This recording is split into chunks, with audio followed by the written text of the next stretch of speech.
Hi folks, Greg Marchand here. Welcome to another episode of the Virtual Instructor-Led Training Program brought to you by the Service Sales Academy. In this episode, we're going to talk about changing shop culture. I get phone calls occasionally that say, look, you know what, things are just, they're going the wrong direction. I never intended this to happen, and it's just, we have a culture issue, we have an employee issue, and I just don't know what to do. So I want to give you some hints to fix this yourself. Culture change, as a warning, is probably the hardest thing an organization can do. And I hate to say that, but I say that based on my experience. Culture change is very, very difficult. It's possible to make it happen, but it takes time and it takes effort. And you've really got to understand how the current culture got the way it did. Because if we understand how it got that way, then A, we can keep it from getting that way in the future, and B, maybe we can undo some of what happened, all right? But it's going to be difficult. You're going to have to be patient. You're going to have to remember the rules of organizational change, and I'll cover that at the very end of the presentation, okay? The hard part is, in my opinion, the hard part is the fact that culture gets created from the top down. Most of the time, it's completely unintentional. It happens through an owner or manager's personality, and or it happens through an owner or manager's lack of skills in certain areas or lack of skill development in certain areas. And again, it's completely unintentional, and it's nothing against those individuals that created this culture. A lot of what we do in business has to be really intentional. And sometimes when we get thrown into an industry, all right, and I'll use myself as an example. I was cooking in a restaurant. I was hating life. A waitress comes in. Her husband was opening a brand new repair shop. Wanted somebody that had no experience fixing cars before, and did I want to come work for them? So I said yes, because I hated working in the restaurant. I got into that environment completely unintentionally. All right, my entire focus was fixing cars, and I learned to fix cars, and it turns out I was okay at it. As a manager, sometimes we get pushed from being a technician into management or into ownership, and maybe it was our own decision, and that's fine, or maybe life happened, and boom, here we are, and our focus is on trying to survive sometimes, and we don't always think to be intentional about creating things like shop culture. And so culture forms by accident. And then we get to a point where we think, well, nobody meant for it to be this way. I certainly didn't want it to be this way. I didn't intend to create this, etc., etc. All right, so the hard part is oftentimes the culture shows up through unintentional action. All right, and then we got to undo the whole thing. The personalities of the owner and manager certainly play a part in culture, all right? And hiring is a big part of that. Hiring is a huge challenge, and we're going to be doing some programs on hiring in the very near future, because not only is it hard enough to find people today, but we can't just grab somebody that fogs a mirror, because if we grab the wrong person, they can affect our culture in a negative way. If we grab the right person by accident or on purpose, they can affect the culture in a right way. All right, but the ability to hire the right fit certainly plays a big part. And if we're just hiring people to hire people and we don't concern ourselves with whether they fit the organization or not, we can affect the culture negatively. All right, so personalities play a part. The ability to hire plays a part. Sometimes formal processes can overcome some of these weaknesses that create the unintentional culture, okay? And so it's another reason to pay attention to process. But change is going to have to be initiated from the top, because in order for culture change to happen, it's going to have to be, people are going to have to change, right? Quick side note, leadership from within can work to change culture. So in other words, what I'm saying is you might argue with me that culture change has to come from the top. In certain organizations, in certain situations, you're correct. It doesn't necessarily have to come from the top. It will take longer, for sure. It will take a specific skill set within certain individuals in that organization to pull it off. But with that said, sometimes all it takes is that one person to step up, take a leadership role, and make some of the necessary changes where they can make changes. So does it necessarily have to come from the top when you change culture? No, it'll be faster if it does, and it will probably stick better if it does, but that's not to say there aren't exceptions to that. I know, there's always exceptions, right? I would suggest to you that there's three steps to a new culture. Identify, measure, and set expectations. Identify what the culture is affecting. That is this culture that we have in the shop affecting production negatively? Is it holding production back? Is it affecting customer satisfaction? Is it affecting quality control? Is it affecting gross profit? Is it affecting overall revenue? Is it affecting employee turnover, etc.? We've got to have something to measure. So when you tell me that your culture is bad, I want to know what that really means. Why? How do we know it's bad? Is it just because you don't like it, or is it actually having an effect? And if it's having an effect, then what's the effect? What's going on here? And then once we understand what's going on, then we want to measure this. All right, we want to identify what metric we can use to measure whether our changes are going to have an effect positively or not. All right, so we have to be able to identify what the negative culture is affecting. We have to be able to measure that effect, and then we've got to create a new process. We've got to set a new expectation, create a new process, communicate all of that, and then constantly check in with it, constantly measure to see if our changes are effective or not. This will take time. Unfortunately, you're going to have to be patient. Before you do anything, though, you have to commit to changing the culture.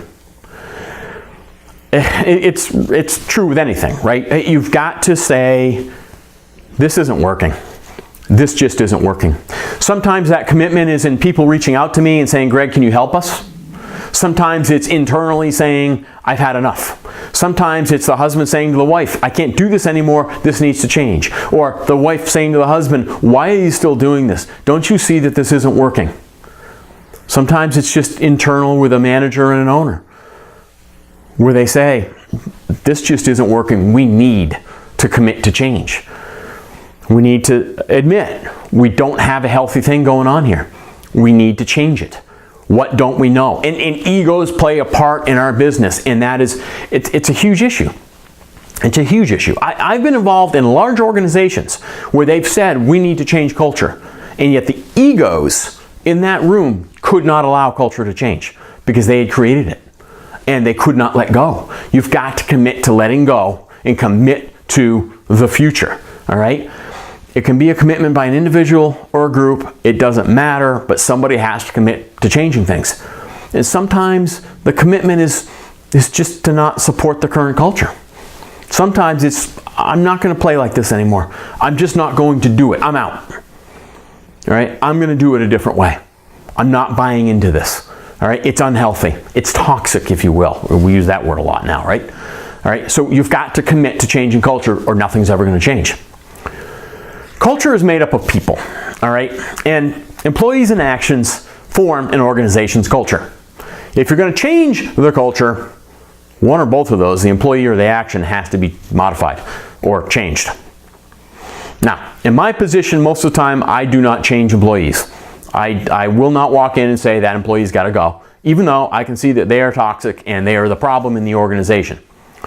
I start with actions, because changing people is way too hard, number one, and number two, I don't want the reputation as being the axe man. That's just me personally.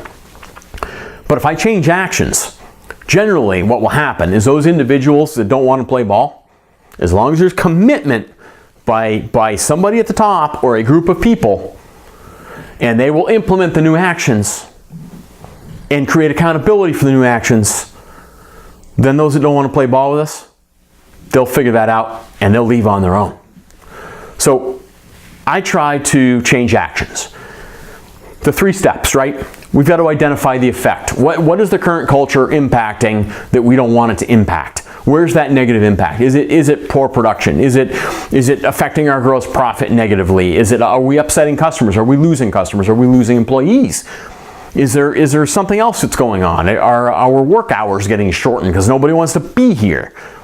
What is it that the current culture is affecting in a negative manner that we need to change? And pick one. Maybe it's multiple. Maybe it's 15 different things. Pick one. Let's start with one, right? A journey of 1,000 miles begins with the first step. I don't know, Confucius, I don't know who said it, but you get my point, guys. Don't get overwhelmed and go, oh, this is horrible. It's No, pick an easy win. Pick an easy win. Pick one thing that you want to change and let's change it. Let's identify that impact, all right? To change the actions, we've got to change expectations, right? So we've got to set expectations, and then we've got to hold people accountable to those expectations. This is where the management piece comes in. If you're not a strong manager, if you're an owner or a manager watching this and you're going, dude, I don't have that kind of management skill, ruh-roh. You better go find somebody with that kind of management skill, or you and I better have a conversation to figure out how we're going to make this happen. If you start with a single aspect of the culture that you want to change, and you can set a new expectation and hold people accountable to that expectation. And that doesn't mean going 5 days and then losing your mind on them. That means checking in with them every day, sometimes every hour, sometimes every half hour. Did you do it? Did you do it? Did you do it? Did you do it? Let me see your number. Let me see your number. Let me see your number. Eventually you'll begin to figure it out. You've got to establish the expectation, figure out a way to measure that expectation, and measure people against that measurement, that metric. Hold them accountable to that metric, okay?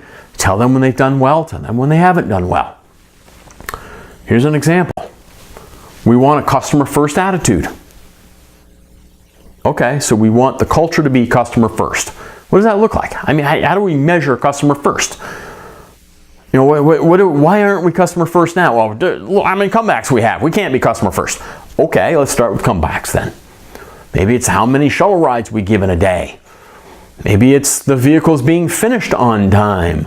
The number of customer referrals, the number of positive Google reviews in a day or a week or a month. What does customer first look like to us?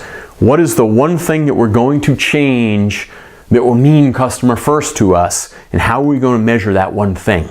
Okay? Think about what customer first in your organization would mean in this scenario, and then figure out how you're going to measure that. What does it look like?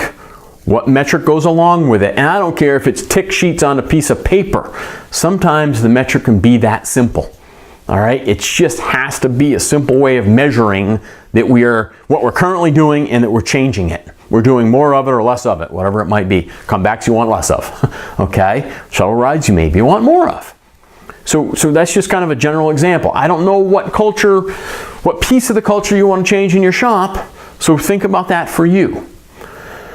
You could measure gross profit. You could measure positive, negative reviews, comebacks I mentioned. It could be pieces of paper. I mean, it could be how many quality control checks did we complete today, and count the pieces of paper. It could be, you know, how many employees, every time an employee calls out sick, well, we've got to write this on what we're going to call a call-out notice.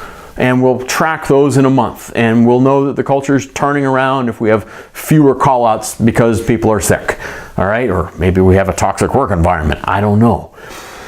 Maybe it's number of job applications. Maybe if people learn we're a great place to work, our job applications will increase. Get creative, but think about what aspect of the culture do we need to change positively, and how will we measure that?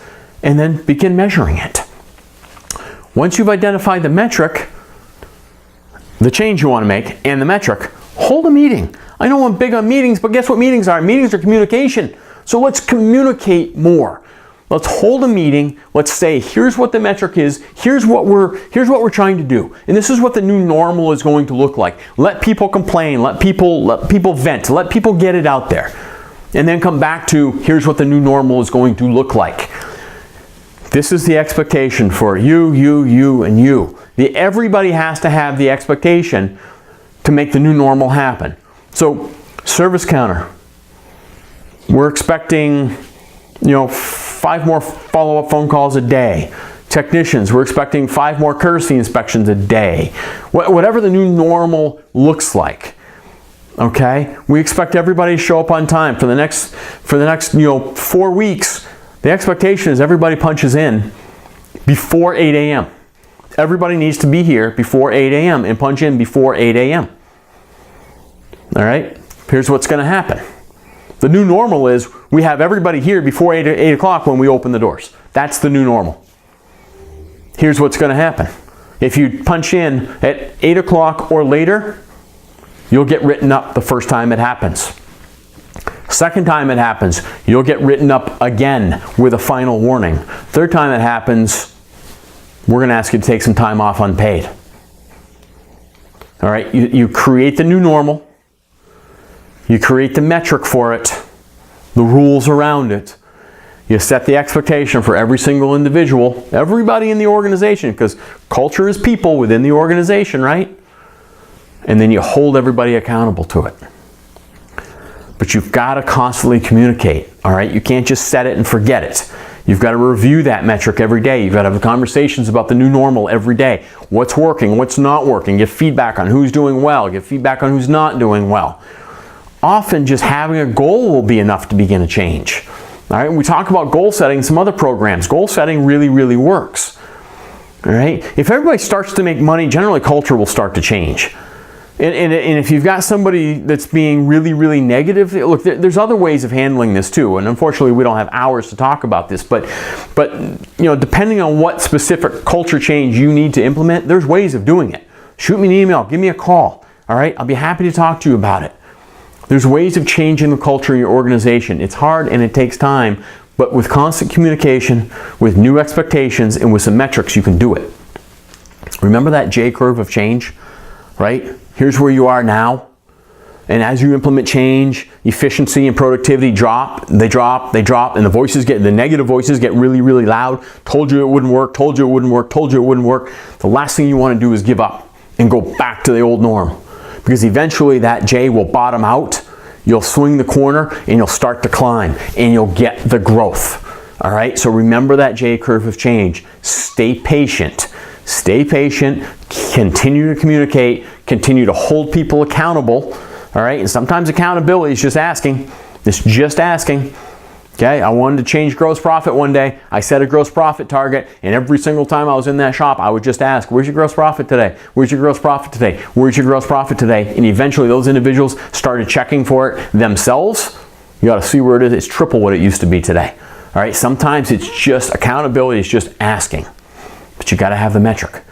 See, everyone knows the expectation and what we're trying to change. And if we have metrics, we have accountability.